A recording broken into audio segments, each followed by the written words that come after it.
मुख्यमंत्री जवाब दो। आसरा गृह कांड में 3 बच्चियों की मौत, मुख्यमंत्री जवाब दो। दर्द करने लगे। पटना शेल्टर होम आसरा गृह कांड की उच्च स्तरीय जाँच करानी होगी।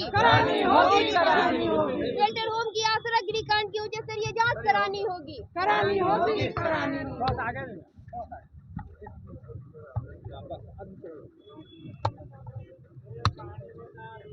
आसरा गृह कांड आप तमाम लोग जान रहे हैं कि 7 तारीख को वहां पर 13 बच्चियों को पीएमसीएच में भर्ती कराया गया। 3 बच्चियों की मौत हो गई और सरकार का जो पूरा रिपोर्ट है ये कह रहा है फूड पॉइजनिंग से मौत हुई है। जबकि जब कोई बड़ा कांड आता है तो उसकी पूरी लीपापोती की जाती है। और आप लोग जानते हैं कि मुजफ्फरपुर में जिस तरह से बालिका कांड हुआ था, बालिका गृह कांड हुआ था, इसमें भी सबसे पहले एपवा और आयशा के लोग सड़कों पे उतरे थे। जबरदस्त लड़ाई हुई थी, तब जाकर के इस पूरे कांड का खुलासा हुआ और उसके भीतर क्या सारी चीजें हो रही थी वो आप लोगों के सामने है। इसीलिए इस कांड में भी ये बहुत ही गंभीर विषय है और इसमें भी क्योंकि जिस तरह से इसकी लीपापोती की जा रही है, फूड पॉइजनिंग की बात की जा रही है। हम लोग वहां गए थे, एक जांच टीम गई थी, जांच टीम को लड़कियों से मिलने नहीं दिया गया, कोई बात नहीं कर रहा था। इस तरह की पर्दादारी क्यों, ये एक सवाल उठता है। और सीधे तौर पर ये पूरी परिघटना से ये बात निश्चित तौर पर सामने मतलब बात उभर करके आती है कि इसके अंदर कोई न कोई बहुत गहरी मतलब साजिश है, कोई गहरी बात है और जिसको कि छुपाने की पूरी प्रशासनिक कोशिश है। इस बात को लेकर के हम लोग कर रहे हैं कि इसकी उच्च स्तरीय जांच कराई जाए। इस बात के लिए भी हम लोग मांग कर रहे हैं कि समय समय पर महिला संगठनों को उसमें बालिका गृह, आसरा गृह, जो इस तरह के गृह है इसमें जाने की इजाज़त हो, पूरा एक पारदर्शिता हो। क्योंकि कोई बड़ा कांड होता है तब कुछ चीजें छन करके सामने आती हैं। संदेह किससे हो रही है, कौन सी किस सरकार की बात कर रहे हैं?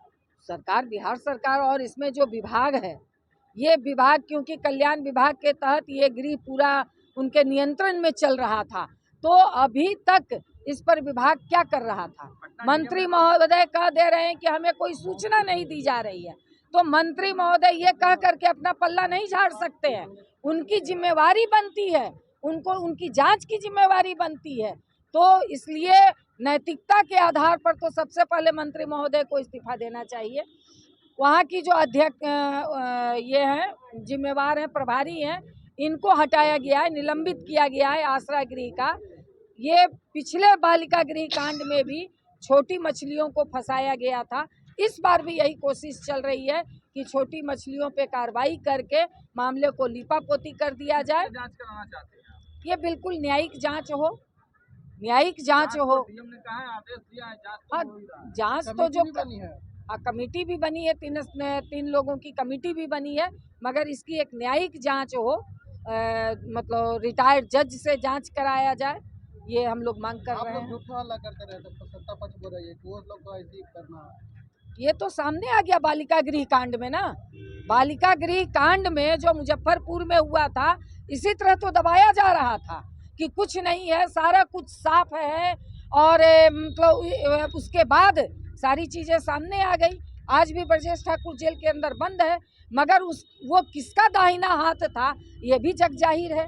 तो एक व्यक्ति को सजा दे करके, छोटी मछली को सजा दे करके बड़ी मछली को बचा लिया गया। मुख्यमंत्री जी ने आज फिर से कहा है कि हम अब इधर उधर नहीं जाएंगे। प्रधानमंत्री इस मंच पर मौजूद थे, तो क्या कहेंगे आप?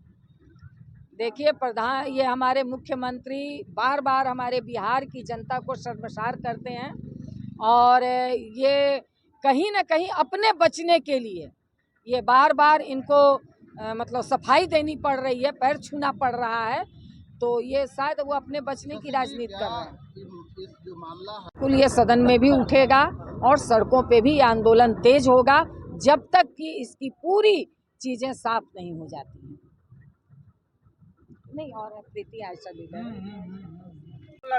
देखिए, घटना जो आसरा गृह कांड का है, आप देख लीजिए कि जब जांच कमेटी में भाकपा माले के एमएलसी शशि यादव जी जाते हैं, उनके साथ 5 सदस्यीय कमेटी लोग जाते हैं और वहां पर जाने के क्रम में जब बात करने के लिए हम लोग अंदर घुसने का प्रयास करते हैं कि क्या कुछ हुआ है, मैटर क्या है, समझने का प्रयास करते हैं, तो वहां पे साफ साफ दिखता है कि बिहार सरकार का जिस तरीके से हाई अलर्ट कमान जो है वहां पे बहाल किया गया है मजिस्ट्रेट के द्वारा, मजिस्ट्रेट वहां पे है और वो जो है लगातार एकदम एक ही बात पे बदतमीजी की, बदसलूकी की और एकदम से एमएलसी जी के साथ मतलब एक तरीके से बोल सकते हैं कि उनकी हरकत जो है बहुत ही घटिया था, जो कि लग रहा है कि किस तरीके से इस घटना को एक तरीके से दबाने का प्रयास किया जा रहा है। आप देख लीजिए कि वहां पे जब हम लोग एक डॉक्टर से पूछने का प्रयास करें कि घटना क्या है, क्या कंडीशन है, क्या कुछ हुआ है, कम से कम इतना बताइए, तो उनके द्वारा बोला जाता है कि ये सब जो है प्रशासन के द्वारा आप लोग को अपडेट मिल जाएगा।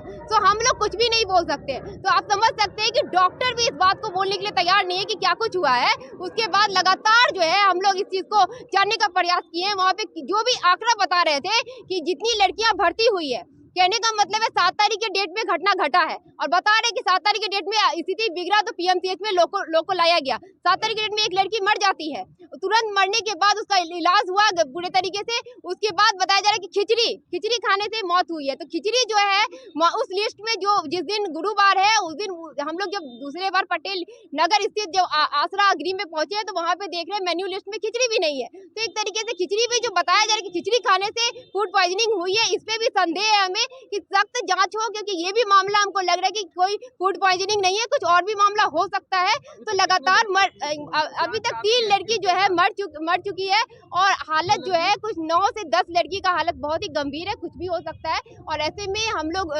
जब गए हैं मतलब 3 लड़की का मृत्यु हो गया। हम लोग मांग करते हैं आयशा और एफवा के जरिए हम लोग मांग करते हैं कि इस पे सख्त कार्रवाई हो, जो भी छिपाने का प्रयास किया जा रहा है उसका उजागर हो और जब तक की सरकार ठोस पहलकदमी नहीं लेगी। आए दिन बिहार में इस तरीके का घटना घटता है, बच्ची लड़कियों के साथ अत्याचार और दुष्कर्म की जैसा घटना घट रहा है आए दिन। पुलिस कर्मी जो है आप देख लीजिए कि नहीं वो आत्महत्या कर रहे हैं, लगातार पुलिस थाना में समस्तीपुर की घटना है। तो लगातार इस तरीके का मामला जो है बेटियों के साथ किया जा रहा है और बिहार सरकार का कहीं न कहीं उन दोषियों के ऊपर संरक्षण है।